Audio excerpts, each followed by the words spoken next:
परंपरा को आगे बढ़ाने का संकल्प है हमारा, क्योंकि आपकी उम्मीद पर टिका है परिवार हमारा। अमर भारती एक उम्मीद, जज्बा बुलंद हौसलों का, जज्बा भारत के निर्माण का। पढ़ाना चाहिए, लड़की को पढ़ाना चाहिए कि नहीं पढ़ाना चाहिए, और पढ़ाना चाहिए तो कहां तक पढ़ाना चाहिए? आपको लड़की को क्यों पढ़ाना है, इसका जवाब मेरे को चाहिए।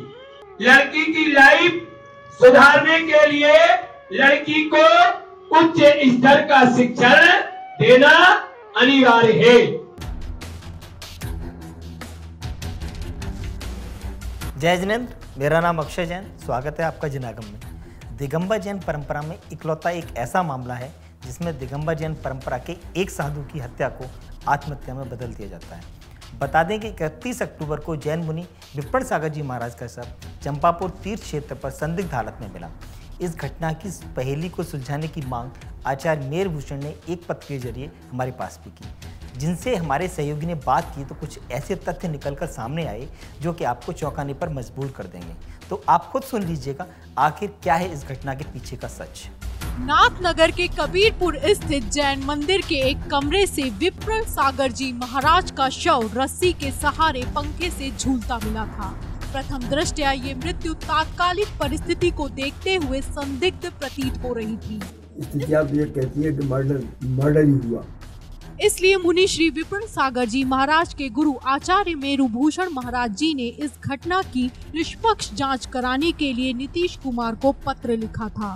मुख्यमंत्री ने आदेश कर दिए थे पेंशन नियमों संशोधन के। अपने शिष्य की मौत पर आहत गुरु आचार्य ने मुख्यमंत्री से कहा कि अगर पुलिस प्रशासन ने इस मामले को आसानी से रफा दफा करने का प्रयास किया तो मुझे सच्चाई सामने लाने के लिए समाधि मरण करने को विवश होना पड़ेगा, और इससे पड़ने वाले गंभीर परिणामों की जिम्मेदारी पुलिस प्रशासन और राज्य सरकार की होगी। दोनों पार्टियां विरोधी और उन्होंने किसी ने भी फिर जो है यानी कम से जिनको सपोर्ट किया था उसको आगे मदद करनी चाहिए थी, उन्होंने भी नहीं की।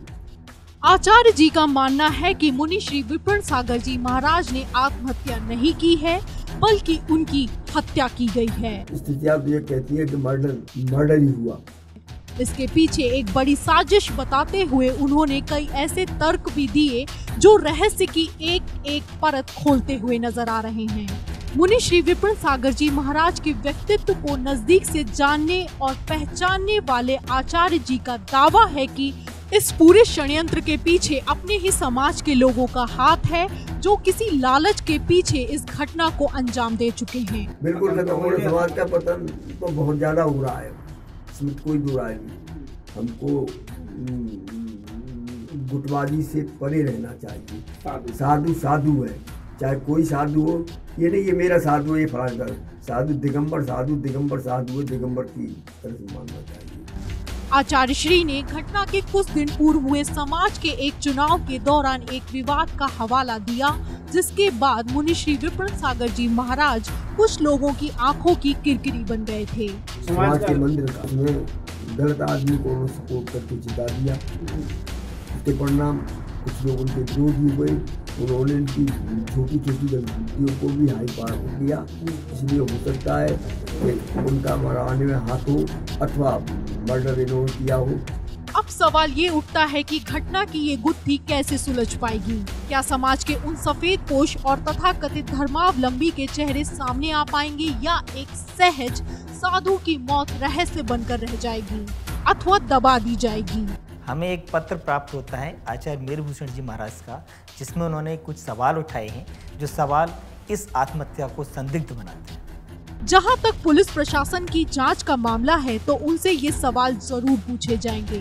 फांसी लगाते समय पीछे का दरवाजा खुला हुआ क्यों था? मुनि श्री के मोबाइल पर मृत्यु से पहले लगभग 30 मिनट तक किससे और क्यों वार्ता हुई? मुनि जी का कद छोटा था और कमरे की छत ऊंची थी।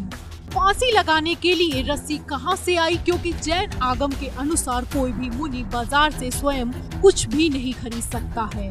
कमरे में जो कथित सुसाइड नोट बरामद हुआ है उसकी लिखावट मुनि जी की है या नहीं, और अगर ये लिखावट मुनि जी की है तो इस पर हस्ताक्षर क्यों नहीं है? मुझे तो नहीं लगता कि ये कोई आत्महत्या है। तो सुना आपने आचार्य मेहरभूषण जी महाराज ने क्या सवाल उठाए और इनसे क्या साबित होता है। आगे भी हम इस तरह के सवालों को लेकर आते रहेंगे। तब तक के लिए देखते रहिए जनागम। जय जय।